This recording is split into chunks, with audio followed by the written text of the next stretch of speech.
All right, good morning, everyone, and thank you for joining us for this webinar this morning.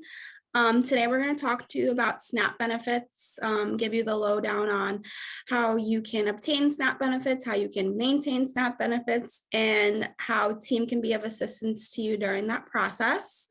I'm joined, my name's Courtney, I'm the Family Support Coordinator here at TEAM, and I am currently being joined by two Family Support Specialists, Jana Harris and Shannon Robinson, who are going to take over and tell you more about SNAP. If you have any questions throughout the presentation, please don't hesitate to type in the chat or the question and answer section of the Zoom, and we will answer your questions either at the end if it can wait, or as we go if it needs an immediate answer. If you would like for us to reach out to you privately, you can also put your contact information in the chat and send it to just the panelists. And we will reach out to you at the end to maybe talk to you more about SNAP or schedule an intake to help you with SNAP benefits. All right, thank you guys, and I hope you enjoy the presentation. Thank you, Courtney.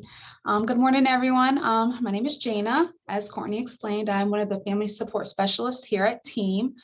And today we're just going to do a nice cap and review over SNAP. I'm going to get ready to share my screen. We have a PowerPoint presentation.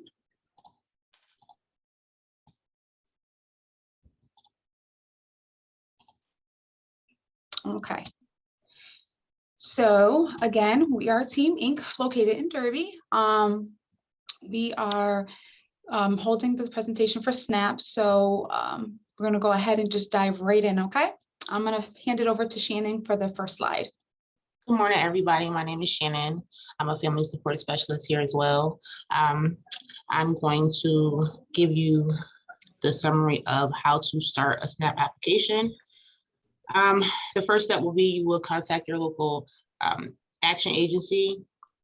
2, you would complete your SNAP application with either assistance of a caseworker, or you can complete it by yourself and we can assist you like that. Or 3, you can actually go online and complete the application as well. As easier. And in step 3, if you're approved, you'll receive your benefits. Okay, so just a little bit about who we are. So we are TEAM Inc.'s Family Support Service Department. What we do is we provide case management holistically. We don't just provide case management just for applying for SNAP, but that's one of our big things we do. And we assist through the entire application process from beginning to end. So from pre-screening to completing the actual application to benefit coordination, just making sure that you were approved and you received your EBT card, all the way down to what now in the second bullet point says redetermination. So once when you apply for SNAP and do get approved, you do have to complete a reapplication annually for redetermination. And we also do help with that process as well. Another thing we do, we provide the mediation services if needed with DSS. If there's any complications with the application, if they need any additional information, or if there's any advocacy you need on our end concerning some stuff we did submit on the application, we do provide that service as well. And the first part of applying for SNAP benefits is you will have to see if you're eligible, which there's an eligibility screening that is completed, and then we'll complete the application process. Okay. So this is just a little bit of information on the pre-screening application process.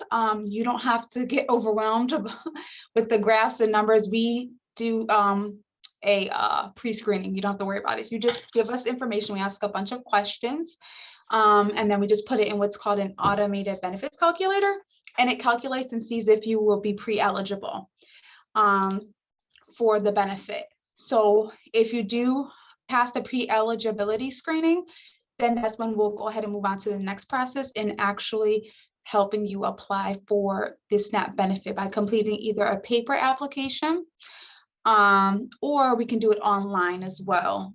You wouldn't need access to a computer. We would help you create a login and we would do all the application online for you. Any documents we would need, we'd have you provide it to us, probably via emails, the easiest if you feel comfortable. If not, you can drop off the documents, and we upload all documents right onto the DSS website.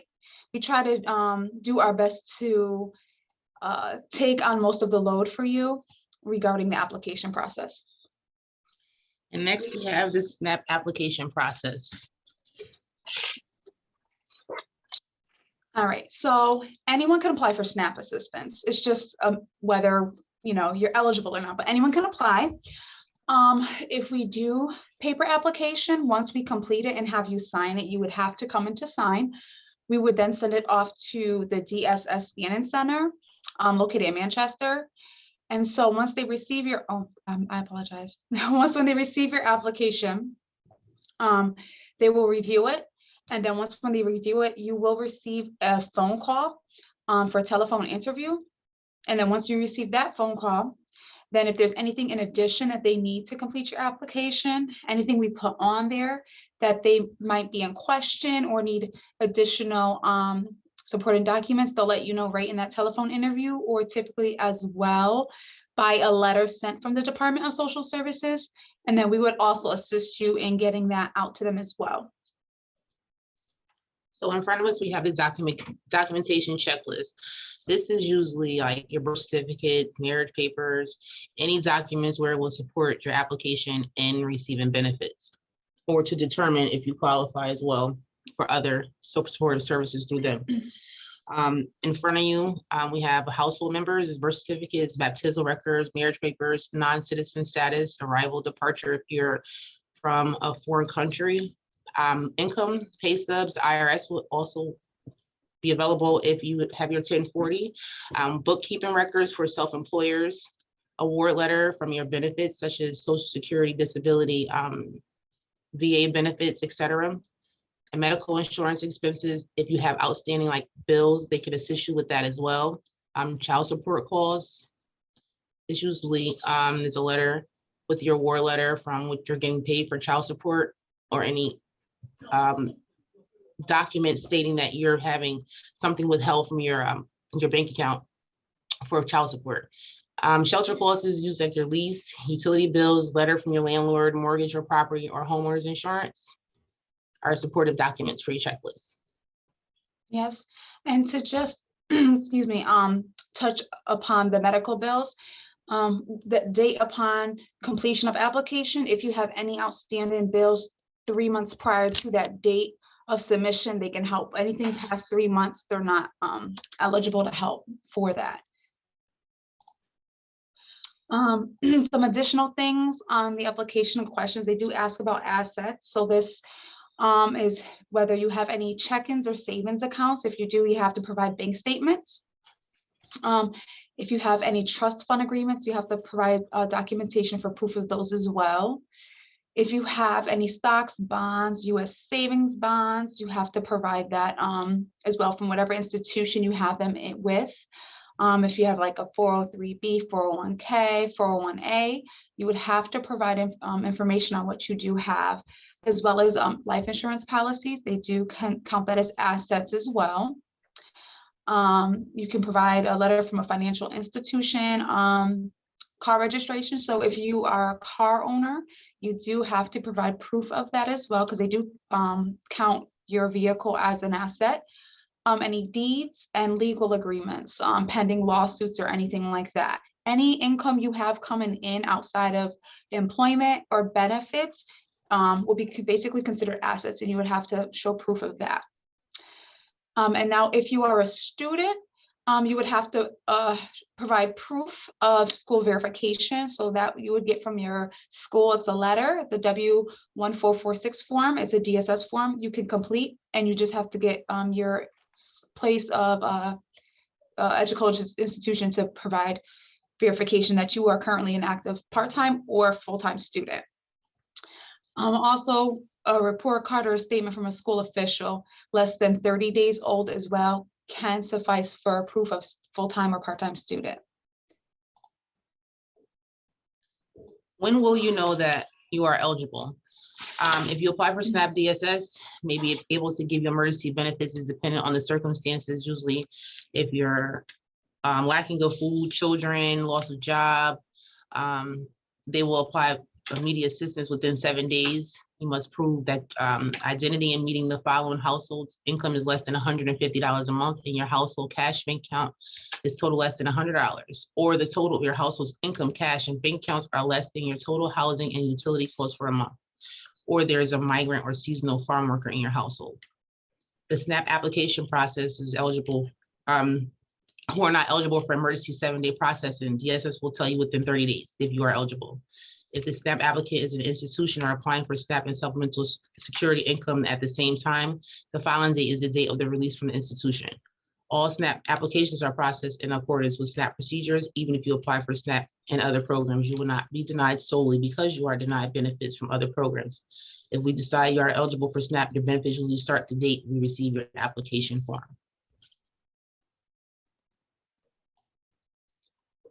Okay, so just a brief overview of some the SNAP benefits. Benefits can be used at any location that accepts SNAP EBT cards. So it's, the gray cards. Usually outside of the grocery stores, they'll have like a sign that says accept SNAP or EBT. But typically most grocery stores do accept SNAP benefits. Like, the most common staples like ShopRite, Stop and Shop, anywhere you can get groceries, more than likely accept SNAP and EBT. SNAP participants will also have online access to eligible food purchases through delivery and curbside pickup at participating retailers such as Amazon, Aldi, via Instacart, ShopRite, BJ's, Wholesale Club, and Walmart. And we did provide a link for any additional stores. This was a change made due to COVID. This was not a service that SNAP participated with previously as far as ordering groceries online using your EBT card, but because of the circumstances and, the pandemic, they have, made some adjustments and changes as well to what they do allow.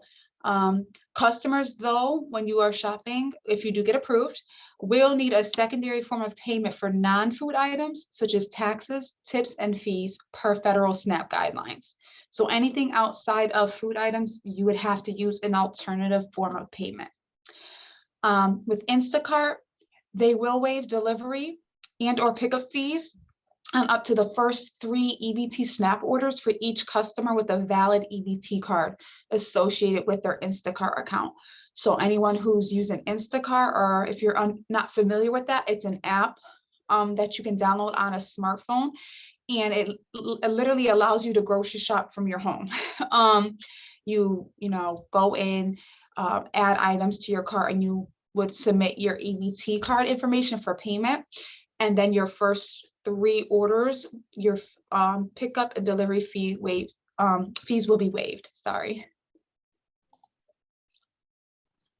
Overview is still continued. The things you can buy using your SNAP is such as bread, cereals, fruits and vegetables, meats, fish and poultry, dairy products, seeds, plants, produce, food such as tomato seeds, bottled water, and non-alcoholic beverages.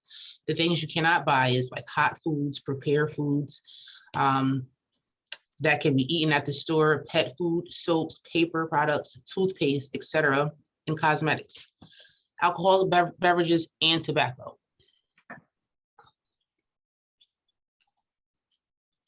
Okay, so here are a few updates for DSS SNAP benefits since COVID.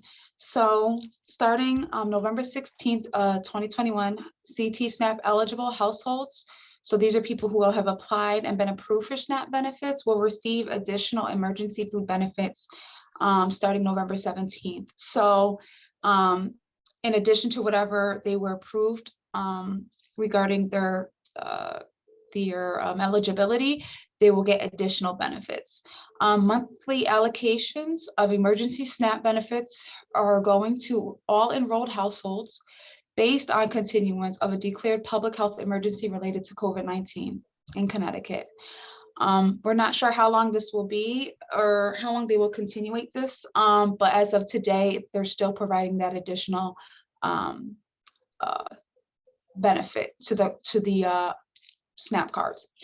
If a household is granted regular SNAP benefits on or after Monday, November 15th, the additional SNAP benefits will be added to the EBT card on a Friday, depending on the date of granting. So anyone who were to apply, say from today moving forward, the additional benefits would be added on a Friday to the EBT cards. Authorized by the Families First Coronavirus Response Act of 2020, this federal allocation will provide a minimum of $95 in extra food aid to all enrolled families and individuals. So everyone will be receiving a different additional amount, but everybody will at least receive the minimum of $95 in extra food aid.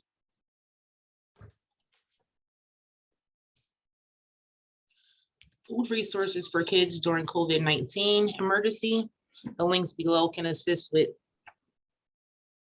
any resources that you may need as far as like the handbook, agency guidelines for EBT procedures or important information, and the local food pantries in the Valley area. And the Connecticut farms that are actually taking SNAP benefits for fruit, vegetables. That's usually like the farmer's market. Perfect. Thank you, Shannon.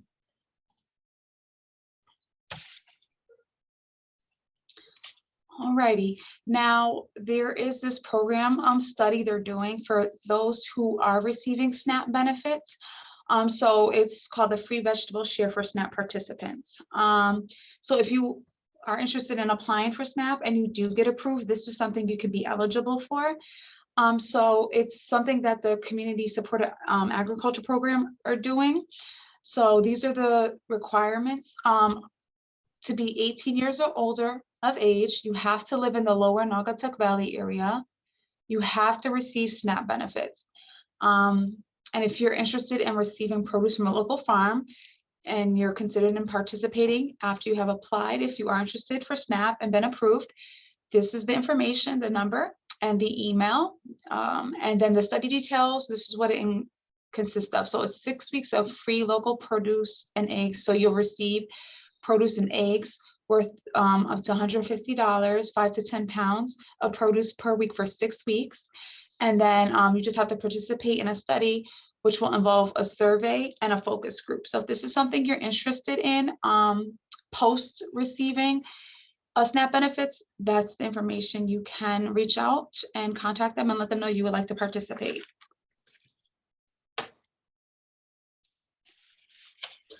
Thank you, Jana and Shannon, for sharing all that information with us. I just want to let anyone know that if they are interested in applying, there are multiple ways that they can get in contact with us here at Team. You can call us at 203-736-5420.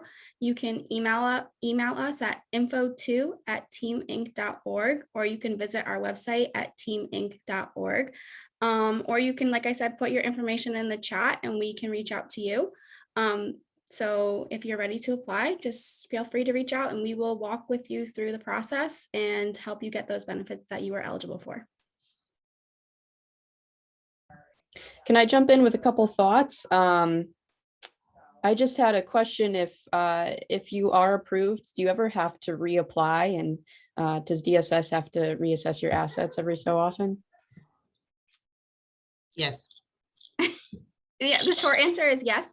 You don't have to complete the full application again. You're sent what's called a redetermination form that you have to complete, I believe, every 6 months.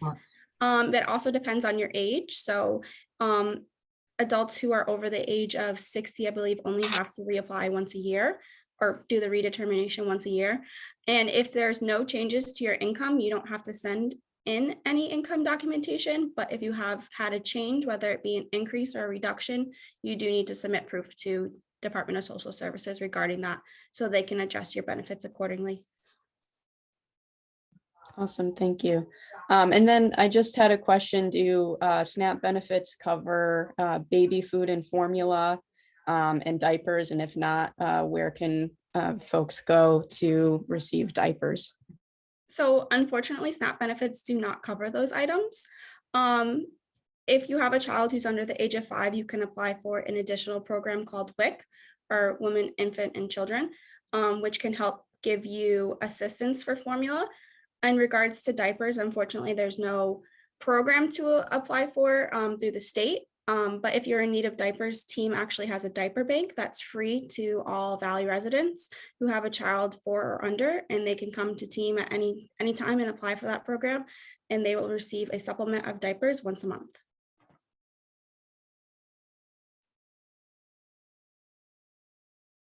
Awesome. Maybe we'll keep the chat open for another minute if anyone has any questions.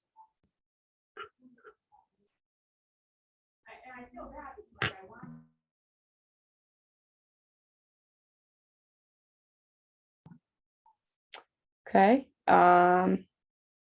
We will share this recording later on, and if you guys are all set, I think we'll close out. I think that's all. Thank you for attending today. All right, thanks, everybody. Thank you. Have a nice day, everyone.